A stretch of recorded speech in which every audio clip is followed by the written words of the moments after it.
Bam, where does this night for you personally rank in your career? Number one, for sure. For sure, number one. And to be able to do it. Yo, what's going on, y'all boys, man? What's going on, everybody? This is LIB Media. This your boy Rick, man. I'm back again. Um, so look, the other night, right? I guess and I'm a little late. People that been talking about it, but I had to give my piece on it. So the other night, Bam Adebayo scored 83 points, which made him the second highest scorer of all time in NBA history. Wilt is number one. He had that 100-point game. Y'all know when they hold up the little card after they scored the bunch of points.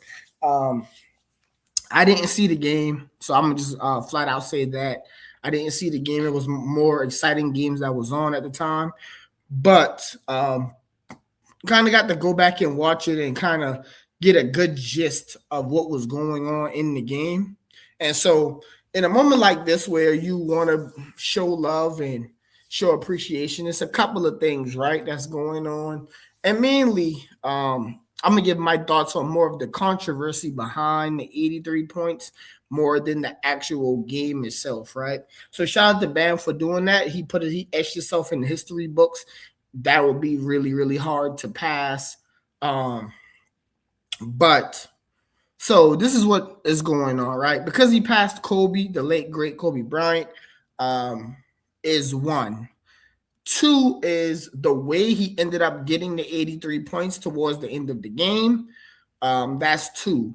And then I think three is the type of player that he is. He's not a well-known scorer. Wilt was known as being unstoppable. Kobe Bryant was known as being unstoppable.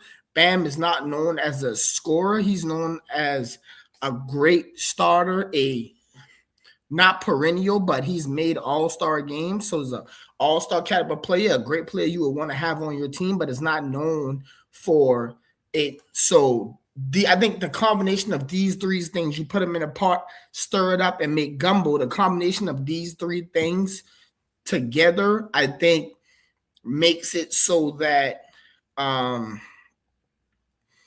it's more difficult, let's say, for people to just congratulate Bam, especially,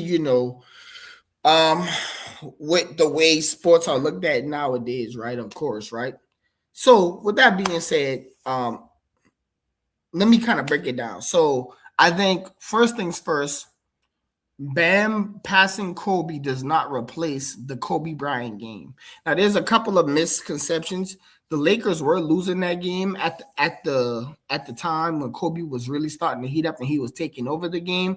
The flip side of that also is, in the last, I think they took the league around 6 or 5 minutes left in the game, and then from there they had the lead, but Kobe was still scoring, and then he was shooting some free throws with like 2 minutes left in the game, something like that. I don't remember exactly, but because a lot of people were talking about how Bam was shooting free throws at the end of the game. That don't really matter.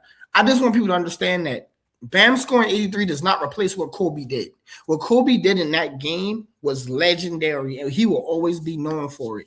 And he didn't necessarily have the record. So because most of us didn't see Wilt play, we remember that Kobe record as one of the defining moments of the NBA, because none of us seen the 100-point game from Wilt, right? So we always remembered the Kobe game as the game. And we've seen people get in the 70s. We've seen like Luka do it. We've seen Devin Booker. We've seen these people get in the 70s, but none of them ever actually got to the 81. Kobe had a more efficient game. He only shot 13 threes. He made 7 of them. He only shot 20 free throws. So he was actually making more shots from the field. He was over 50% from the field. Kobe was actually cooking. What I will say about Bam is, yes, he shot the most free throws in NBA history as well, and had to make the most free throws in NBA history as well to get to that, to the 83 points.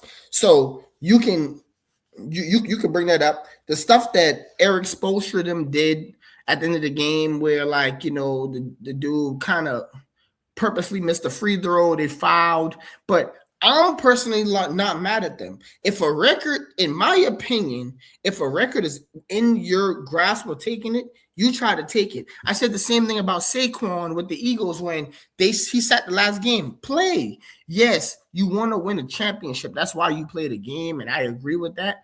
But don't give up your chance to be etched to history because of everybody else. So yes, they did some weird, funky stuff to get to the 83 points. But the only reason the 83 points was worth he even got close to getting there is because of the fact that he was cooking for real in the first half. In the third quarter, he started to slow down. The fourth quarter, he started to miss more shots.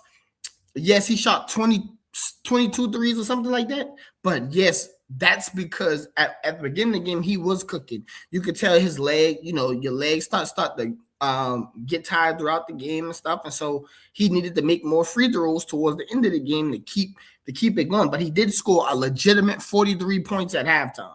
Like, that was legit. He was actually just getting it, scoring from everywhere. And so you can't really be mad at that.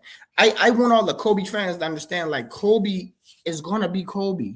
Like, the efficiency and all these other things matter in the game too. That's why we remember the 81-point game. Kobe scored 60 in his final game ever as a Laker.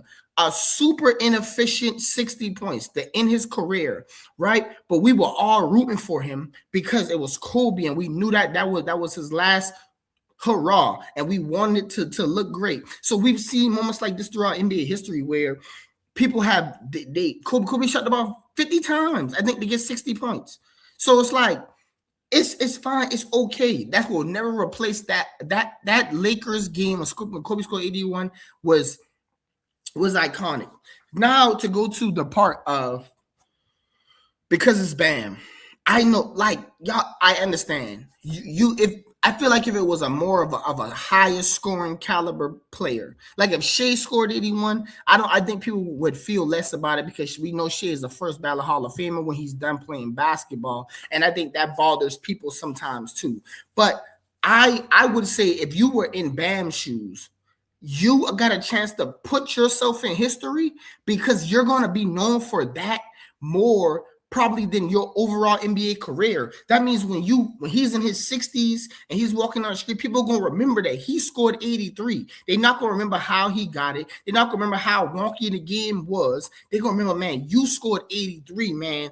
That's all that I remember, and that's for him to carry for the rest of his life, especially in a sport like basketball where he's never going to be known as one of the best fives to ever play at his position or something like that. That's not going to happen for him. He's not going to be known as one of the best fours or 4 or 5. Well, he played both either way, but he's not going to be known for that. So you can't blame him for, in his mind, saying, this is my chance to especially the fact that he kept brought up multiple times that he looked up to Kobe. Kobe was one of his favorite players growing up. So the fact that he keeps telling people that, like, is because in his mind, he just wants to be a part of the greatness that already exists. He's not trying to outdo or outshine Kobe. So from that standpoint, yeah, I get his Bam. But the way the NBA is now, somebody will probably pass that too.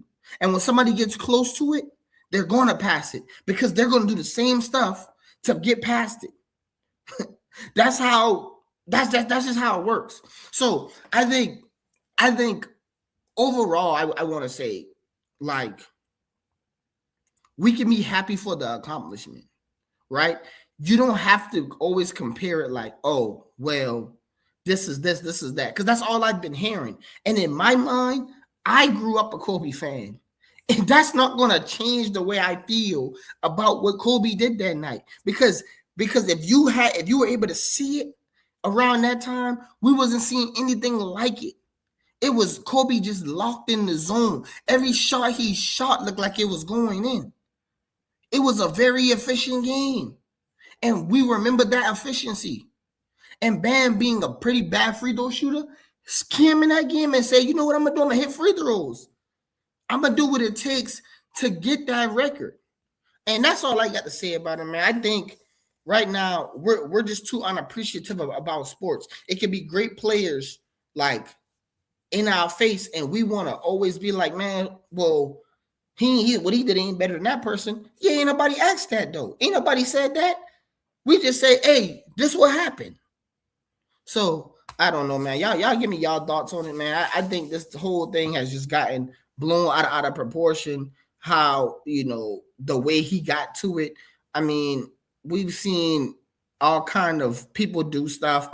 We seen it happen with what I was George Gervin. Like it's people be like, oh, I want to win the scoring title throughout NBA history, so I'm gonna keep doing this. The David Robinson thing. Russ did it with the triple double. Like I'm gonna make sure I get enough rebounds or enough assists so I can get the triple double. Like I mean, it's just a part of the game, man. So y'all like, comment, subscribe. That's just my thoughts on it. Let's just be appreciative of what's going on. And we know that Kobe is Kobe and ain't nothing gonna ever replace that, especially not that game. But y'all let me know what y'all think, man. Everybody stay blessed. I'm out.